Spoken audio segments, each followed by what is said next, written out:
Hello everyone, welcome to another video. Now, online sim racing isn't easy. You know, we're all human, we've all got emotions, and we've all got a tendency from time to time to do something stupid. I'm as guilty as anybody, but I've been sim racing for a very long time. And in this video, I'm going to try and share some of what I've learned over the years. Now, I'm not the quickest out there, never have been, never will be. But what I think my strengths are is my decision making on track. And I don't seem to get caught up in too much carnage because I pay attention to what's going on and I play by the rules. Now, one of the things that has motivated me to make this video is that I've released a few shorts recently which has highlighted suspect racecraft decision making, and lots of people have commented who basically don't know what they're talking about, and they wouldn't know the difference between a top split race and their backside. So I'm here to talk about some of the things that you should be doing on track or some of the things that you shouldn't be doing on track, and talk about some of the more ambiguous rules, and breaking those will either get you into trouble or get you punted. Now, let's start at the beginning, the race start. Now, at the beginning of every race, there's only one thing on my mind, and that's not sending it up the inside to try and gain a few positions.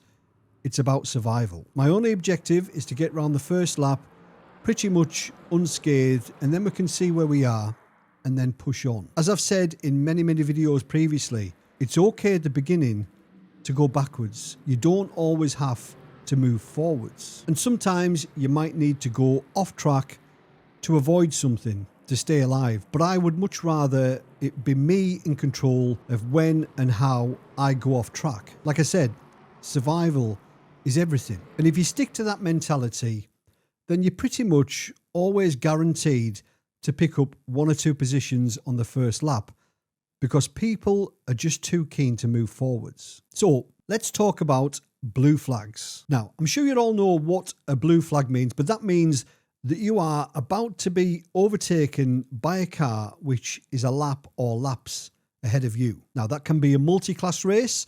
So if you're in a GT3, for example, and a hypercar is overtaking you, or it could be somebody from your class who's just miles faster than you, or if you've had an incident, gone in the pits, they could be lapping you. And essentially, the same rules apply no matter who you're being lapped by. But that being said, there is an expectation that if you are being lapped by somebody in the same class, you make more of an effort to facilitate the overtake. Now, if you're in a faster class or if you're doing the overtaking, there's not really much you have to think about apart from overtaking that person safely. I was in a race lobby on Le Mans Ultimate and somebody piped up in the chat before the race, remember, blue flags, if you're being lapped, get off the racing line. And that's not what the blue flag means at all. If you're the faster class, you're doing the overtaking, you've got to overtake them safely. That's it. If you're the slower class, all you've got to do is facilitate a safe overtake. You can't fight for that position. You don't have to go offline at all. But common sense would suggest that on occasion, it's beneficial to you to go offline. So I'm going to show you a couple of examples. Firstly, on board with me at Interlagos, I'm driving a GT3 about to be lapped by a few hypercars. As you can see, as we pass the pit entry, we're not on our optimal racing line. That's one of those occasions when you would stay offline, but we're not jumping out of the way.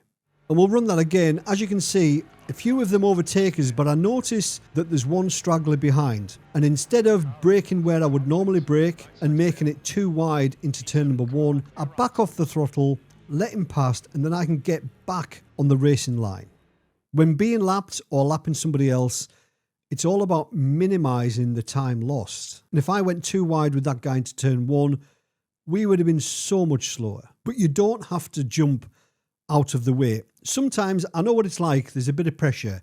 You've got a load of hypercars behind you. You're coming into a twisty part of the racetrack. You're frightened that you're going to get punted, but you've got to understand that they're thinking about how they're going to overtake. You just need to run your line. And as much of a temptation as it is to jump out of the way, you've just got to stay on line and be predictable and facilitate the overtake if they go for it. That means lift off, make it easy. Now, on the flip side of that, I'm going to show you another example here now. Now, this is a GT3 being lapped by other GT3s, and I'm one of them. Currently, I'm in P3, chasing down the guy in P2, and this is the last lap. Now, you can see we're catching the BMW in front, and he's not obligated at all to go offline. But this is when etiquette comes into play and a bit of common sense. For me personally, if I see two guys battling for position and I'm not in a race myself with anybody else, I would step aside. But as a result of this BMW not doing so, it didn't do anything wrong in the eyes of the law. It was predictable. He allowed the overtake, but he didn't step aside, and that meant I could then catch up with the Porsche, who then obviously felt the pressure because I'd closed the gap, made a mistake, and we overtook him up towards the line to finish P2. Now, I shouldn't complain about that because I got P2 instead of P3, but in my view, that BMW should have stepped aside and allowed me and him to race, and if he had done so, I wouldn't have finished P2. But even though I benefited from that situation, I would rather it didn't happen. So that's blue flags. The next thing I want to talk about is general defending and moving under braking. Now, this one was quite a worrying comment section to read through when I released the short. I'm going to show you a clip now of me chasing down a McLaren at Imola. This is the closing stages of the race. I think there was probably 2 or 3 laps to go. And I'm putting this guy under all kinds of pressure. But as I did so, his driving got a little bit more erratic, and he was starting to move his car, reacting to what I was doing. And when you're defending, you can't be reactive. You've got to be proactive. If you're going to defend, pick a defensive line. If you're not, don't. But as we approach the penultimate turn, he's on the conventional racing line on the right. We're behind him, then we move our car out to the left, and he reacts. In the braking zone, brakes, and moves across in front of my car. Now, people in the comments section were saying, you deliberately punted him. You're out of order. He did nothing wrong. But he did. As you can see, he's in the braking zone and he's moving. It's black and white. Moving in the braking zone is considered blocking. Reacting to somebody going for an overtake. So if somebody pulls out to the right behind you and then you move to the right, that's blocking. And like I've said, that's either going to get you a penalty or get you punted off the track. Now, I'm all for defending. I love a fight on track. If somebody defends, it's a real challenge to try and get by. That's what I do it for. And when you're defending yourself, if you defended well, that's a challenge. That's as good as an overtake. But we've got to stick within the rules. Be proactive, not reactive. If you're reacting, you're blocking. Now, one thing I do want to mention, somebody commented, I'm not going to name him, but somebody commented on that short that I made about moving under braking. And somebody commented saying, well, you were just as bad. You were unpredictable behind him. Like, that absolutely blew my mind. So as the following car, that's what this guy's saying, as the following car, you're trying to overtake somebody, you've got to be predictable. I don't know about anybody else, but I want to be as unpredictable as I possibly can be. I want the guy that I'm chasing down to feel really, really uncomfortable. I don't want him to have any clue what I'm going to do next. That's what it's all about. So I'll be behind somebody, I'll be moving left, I'll be moving right, I'll be sticking my nose towards his rear bumper, I'll be doing everything I can to get his eyes off the apex and in the mirror. So if you are the following car, you can do what you want as long as you're not blocking anybody behind you. Honestly, the comments have drove me crazy. And there's people liking those comments. I mean, they might just be hateful towards me, or yeah, we don't like Dave, we'll click like on your comment. But it's really bad advice. So defending wise, if you're defending, you've got to be proactive, pick a defensive line. But once you're on that defensive line, approaching the braking zone, you've got to stick to it. And if you kind of hold in the centre of the track, well, you've got to make sure that you leave a car's width to wherever that car's going to go. And if their front wheels are level with your rear wheels, you've got to give them racing room. But giving people racing room, even when there isn't that much of an overlap, is always beneficial. Self-preservation has got to be key at all times. It's not very often I get turned because I always leave the racing room. And if somebody is there on your inside, you've got to be careful about turning in. People generally in sim racing have got a tendency to turn in a bit early. Even if there's a car there, it doesn't seem to matter. But if there's a car there, you can't turn in. Because the incident that you're going to see now is at the Algarve. I'm chasing down 3 guys and I overtake them all on one corner because one guy turned in as if another guy wasn't there. If you see somebody in your mirror closing the gap and you've left the door open, you've always got to assume that they're going to go for an overtake. And you've always got to leave them a car width, just in case. Now, whilst we're talking about blocking, I'll briefly touch on weaving, breaking the toe. The Le Mans Ultimate rulebook says that you're allowed to break the toe twice. So that's 2 moves. You can move right, you can move left, but then you've got to stay put. Any more than that, it's considered blocking. Now, a caveat to that is you would expect people to weave on the last lap of a race. Nobody wants to be overtaken. I've done it many, many times. But as a rule of thumb, I'll move, and that's probably it. Maybe 1 or 2 at the most. And if you're not going anywhere, then you've just got to pick a defensive line and deal with it. Now, sometimes you've left the door open, you don't think somebody's close enough for an overtake, but they absolutely send it. But what you're going to do, you can't turn in if there's a car there.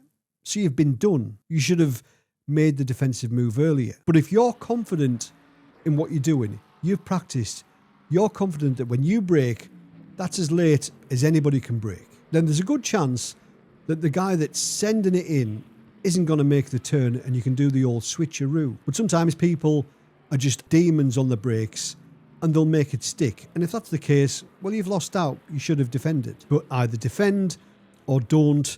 You've got to deal with it when you get to the apex. Now, if you've defended and taken the inside line, well, you're dominating that part of the track. If someone decides to go to the outside, well, their turn-in's got to be dictated by you. I mean, we're not getting ridiculous. You can't just drive forwards, so they've got to go off track. You've still got to make the turn.